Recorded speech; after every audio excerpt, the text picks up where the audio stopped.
Itu ada dalilnya. Kunut subuh itu ada dalilnya. Kunut subuh terus menerus ada dalilnya. Hadisnya dhaif. Dhaif itu artinya apa? Lemah.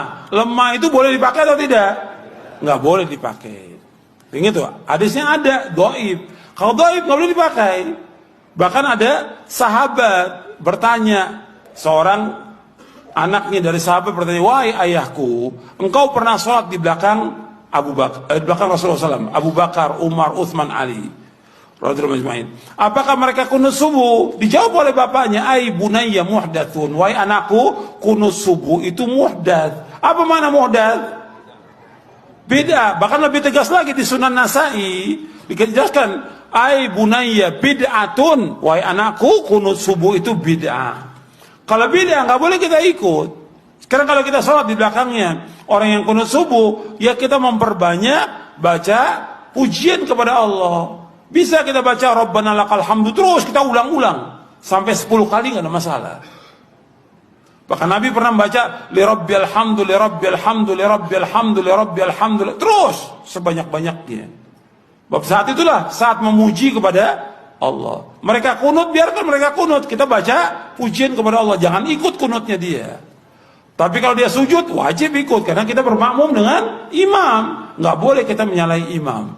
Tapi ketika dia berbuat beda, nggak boleh kita ikut bid'ahnya. Jelas? Kemarin banyak persoalan-persoalan tentang kunut. Kunut itu bid'ah katanya, Ustaz. Begini. Anda boleh punya pendapat. Tapi Anda jangan lupa ada ragam pendapat dari para ulama. Maaf ibu bapak sekalian. Keterangan hadis kunut itu bid'ah terdapat di hadis ada An-Nasai, ada juga di Al-Bukhari. Turunkan semua hadisnya. Anda tahukah Anda periwayat hadisnya itu juga kunut? Imam An-Nasai mazhabnya Syafi'i, beliau kunut. Imam Al-Bukhari mazhabnya Syafi'i, beliau kunut. Saking objektifnya beliau riwayatkan tentang sahabat yang tidak kunut. Kenapa beliau tidak kunut? Karena dalam hidupnya tidak pernah melihat Nabi kunut. Sahabat ini, tapi kan yang lain banyak sahabat juga.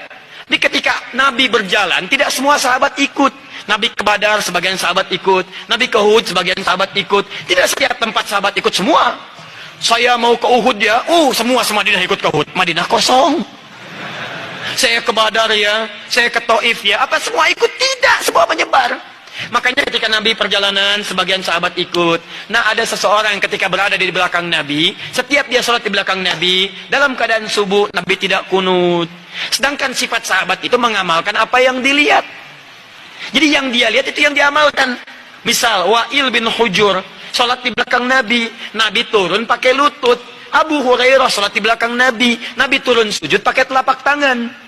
Walaupun keduanya tahu riwayat itu, tapi mohon maaf, mereka mengamalkan apa yang dilihat. Wa'il pakai lutut, Abu Hurairah pakai telapak tangan. Dua-duanya benar, yang salah yang pakai kepala duluan. Belum apa-apa sudah ramai kepalanya, ini bid'ah, ini salah, ini. Itu, muka Anda dari ujung kepala sampai ujung kaki bid'ah tuh. Kenapa? Karena Anda tidak belajar hadis dengan ilmunya. Ini yang tidak kunut di belakang Nabi karena dia sholat di belakang Nabi, Nabi gak kunut. Tapi ada sebagian sahabat sholat di belakang Nabi, Nabi pernah kunut. Ada Abdullah bin Umar, Nabi mengajarkan kunut pada Al-Hasan cucunya. Dari situ disimpulkan oleh ulama. Apa kesimpulannya? Yang mau kunut silahkan. Maka Imam Malik kunut. Kunutnya sebelum ruku disirkan. Imam Malik itu Masya Allah, anak sahabat besar. Anas bin Malik, lahir anaknya Malik bin Anas, 93 Hijrah, lahirnya di Madinah, tumbuh di Madinah, besar di Madinah, jadi mufti di Madinah, wafat di Madinah, dikenal dengan Imam Madinah, Darul Hijrah, Imam Madinah kunutnya sir. Imam Syafi'i muridnya Imam Malik, lahir tahun 150 Hijrah, kunut. Beda dengan gurunya, Syafi'i dijaharkan, kunutnya ba'da ruku, bangun setelah i'tidal dijaharkan. Bacaannya sama dari Nabi, Allahumma hdini fiman hadid. Kalau jadi imam, Allahumma hdina fiman hadid. Imam Abu Hanifah wafat tahun 150 Hijrah, memilih yang tidak kunut, ngambil hadis sahabat yang tadi. Karena kata beliau asalnya tidak kunut. Ada kejadian di Bir Maunah, Nabi kunut, setelah itu tidak kunut lagi. Maka disimpulkan kunut itu menurut saya tidak ada. Karena sementara saja, setelah itu tidak ada. Maka kembali ke asal, tidak ada kunut. Abu Hanifah tidak kunut, diamalkan itu dari yang tadi. Imam Ahmad datang kemudian, lahir tahun 163 Hijrah.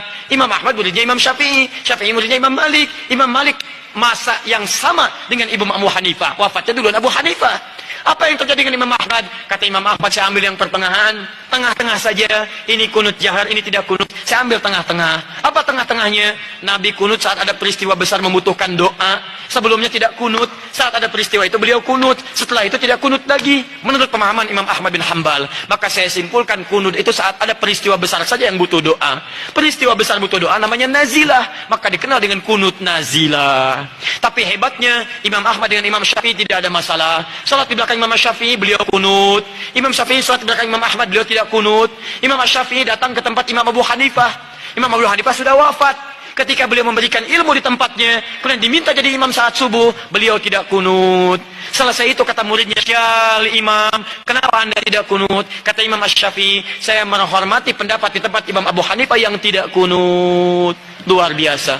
Imam besar, ahli fikih, imam madhab, ahli hadis, paham hadisnya, tidak ada masalah. Antum bukan imam besar, jadi makmum kadang-kadang, Quran belum hafal, hadis belum tahu, Masya Allah, gara-gara masalah kunut, pada tidak ke masjid. Yang kunut benar, yang tidak kunut benar, yang salah yang tidak sholat subuh. Tuh, ini masalahnya. Jadi kalau guru-guru bersanad itu enak. Silakan, Imam Malik wafat di Madinah, tapi mazhabnya menyebar di Libya, Tunisia, Maroko. Jadi kalau antum ingin melihat mazhab ahli Madinah dulu, prakteknya di Libya, prakteknya di Maroko, prakteknya di Tunis. Tiba-tiba datang orang sekarang yang tidak tahu ilmu mengatakan, Masya Allah, lebih bagus orang Madinah dibanding dengan orang Libya. Dipecah-pecah kita di situ. Pada dua-duanya bagus. Madinah sekarang, mazhabnya Ahmad bin Hanbal, datang belakangan.